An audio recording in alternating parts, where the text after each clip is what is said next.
Turma, tudo bom com vocês? Aqui é o professor Pablo, professor de ciência, certo? E eu estou fazendo essa videoaula para ajudar os alunos que não conseguiram assistir a nossa aula online hoje, onde a gente falou de um tema novo e essa aula vai ser sobre esse tema, certo? Sobre níveis de organização. Então a gente começou essa aula falando um pouco sobre o que é ecologia e para depois começar a falar sobre os níveis de organização especificamente e aí a gente começar o estudo dos ecossistemas.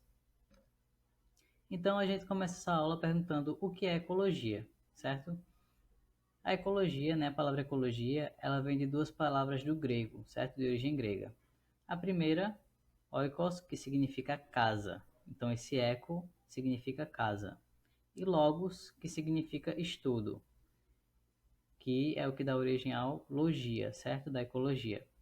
Então, ecologia significa literalmente estudo da casa. Mas aí que casa é essa? A sua casa? A minha casa? Ou a casa da pretinha? Essa casa que a ecologia estuda é a casa de todos os seres vivos que habitam o nosso planeta, certo? É o nosso planeta Terra. A ecologia é a ciência que estuda os seres vivos, as relações que eles estabelecem entre si e com o meio em que eles vivem, ou seja, estuda o funcionamento da natureza, certo? Para que estudar ecologia? Isso é uma pergunta muito importante e muitas vezes quando a gente aprende uma matéria nova, a gente fica se questionando o porquê desse aprendizado, né? Então, a ecologia ela é importante para a gente entender como funciona a dinâmica da vida no nosso planeta, como funciona a dinâmica da vida na Terra, certo? Então, qual vai ser a utilidade disso aí para a gente? Para a gente poder aprimorar as nossas atividades humanas, certo? Como, por exemplo, agricultura, criação animal, a gente precisa saber como funciona o meio ambiente. Então, por exemplo, eu tenho que saber se o solo daquela região é bom, se o clima daquela região é bom para o que eu quero plantar ou para o que eu quero criar. Isso envolve ecologia, certo? Também é importante para a gente reduzir os impactos das nossas ações na natureza. Porque, por exemplo, tudo que a gente faz, toda ação nossa, ela vai ter um impacto na natureza. Como, por exemplo, as criações, né, que eu falei ainda agora. Seja de plantação, seja de criação animal, todas elas vão ter um impacto. Se a gente tenta fazer essas atividades seguindo ao máximo possível, né, a lógica da ecologia, a gente consegue reduzir esses impactos, certo? Ou mesmo coisas do nosso dia a dia. Pode parecer que não, mas a gente está muito ligado à questão da ecologia, certo? Então, por exemplo, no nosso dia a dia, a gente se alimenta de vários desses produtos que vêm da agricultura, que vêm da criação animal. Então, quando a gente faz o consumo responsável, a gente está ajudando a reduzir esses impactos, certo? Ou então, por exemplo, diariamente a gente faz várias coisas. A gente toma banho, a gente lava a louça, lava roupa, vai ao banheiro. Tudo isso gera esgoto. Então, nossas ações também geram resíduos, que são o esgoto e o lixo, certo? E aí, se esses produtos não forem encaminhados corretamente, se eles não forem tratados, se eles não forem para o lugar certo antes de voltar para a natureza, isso aí vai fazer com que haja poluição da água ou do solo, enfim.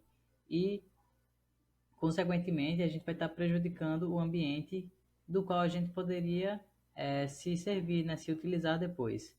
Então, isso, agir ecologicamente nesse sentido, também reduz o impacto das nossas ações no meio ambiente.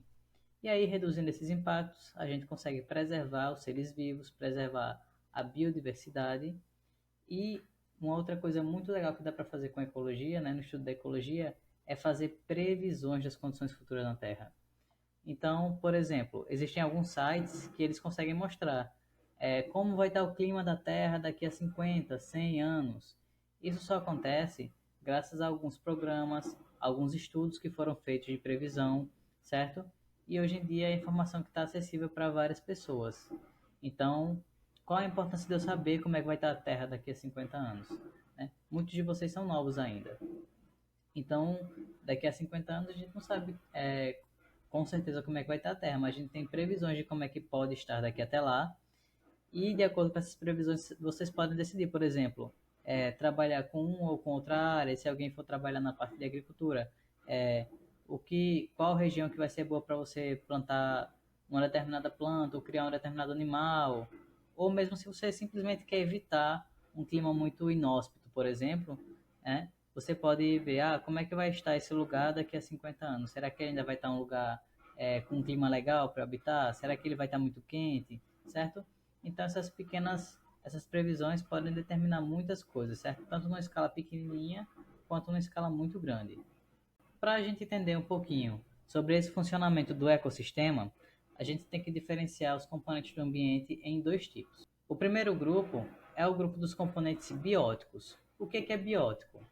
É tudo que tem vida, certo?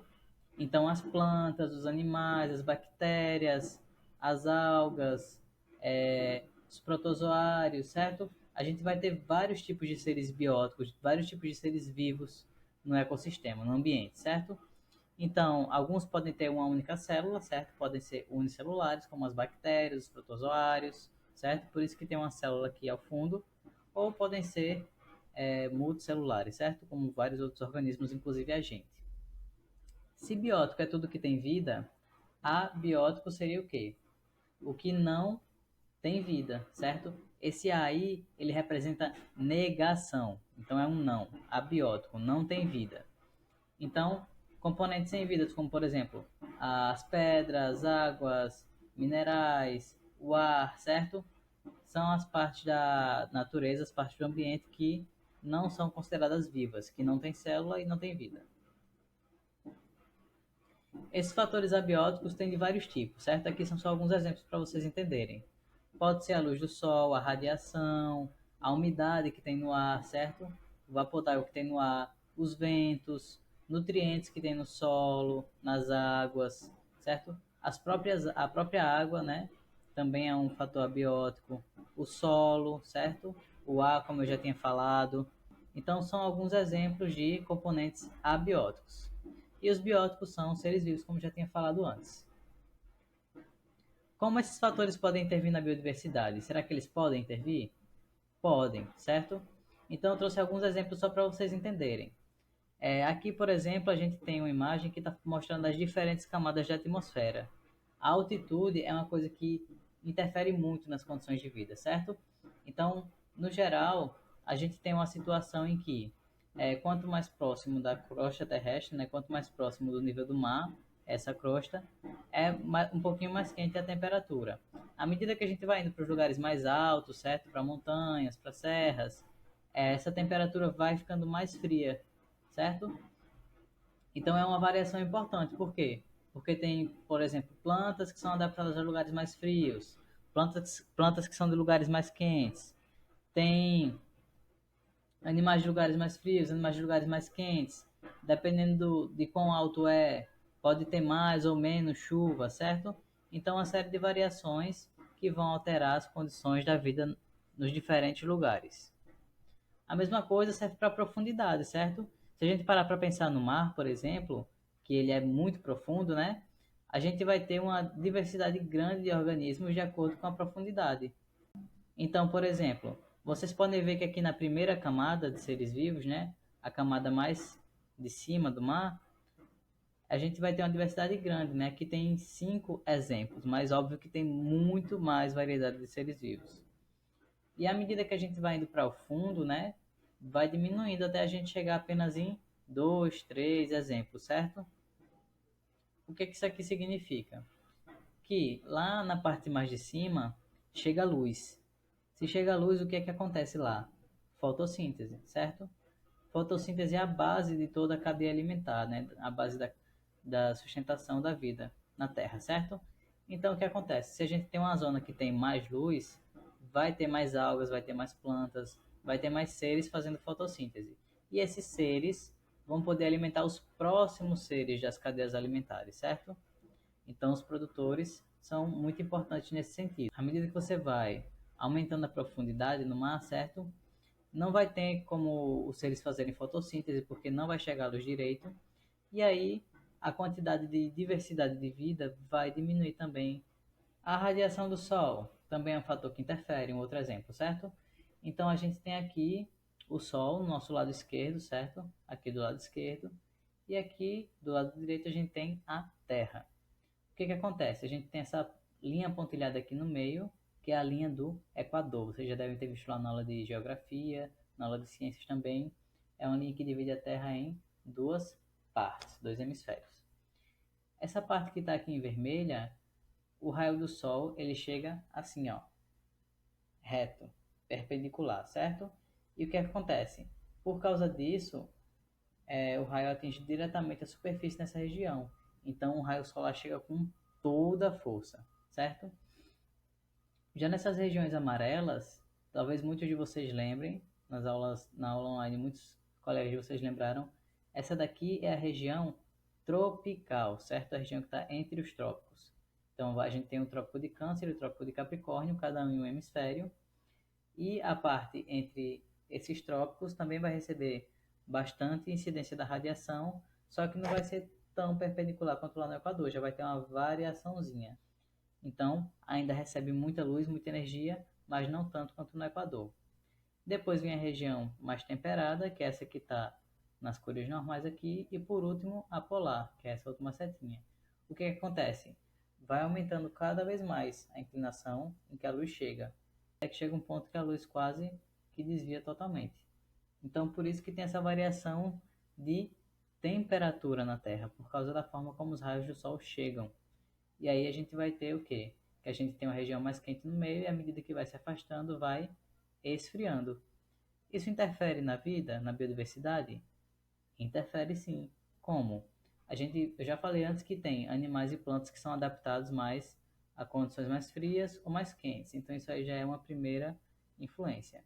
A segunda é que plantas, que são a base da cadeia alimentar em muitos ecossistemas, elas precisam de luz para fazer fotossíntese. E muitas vezes nesses lugares mais afastados do Equador, a luz ela não está presente o ano todo, certo? Como está na região tropical, como está na região do Equador. E aí o que acontece? Como na região tropical tem luz o ano todo, vai ter mais luz para as plantas, e aí as plantas vão poder crescer mais, nascer mais, se reproduzir mais, e vai ter mais variedade de plantas, certo? Do que em outras regiões, do que nas regiões mais frias. Então isso já é uma variação importante. Esse primeiro momento da aula era só para a gente entender o que é ecologia e sua importância, e como os seres vivos e a parte não viva da natureza interagem entre si, antes de a gente avançar para a próxima parte, que são os níveis de organização. A aula continua no próximo vídeo. Até lá!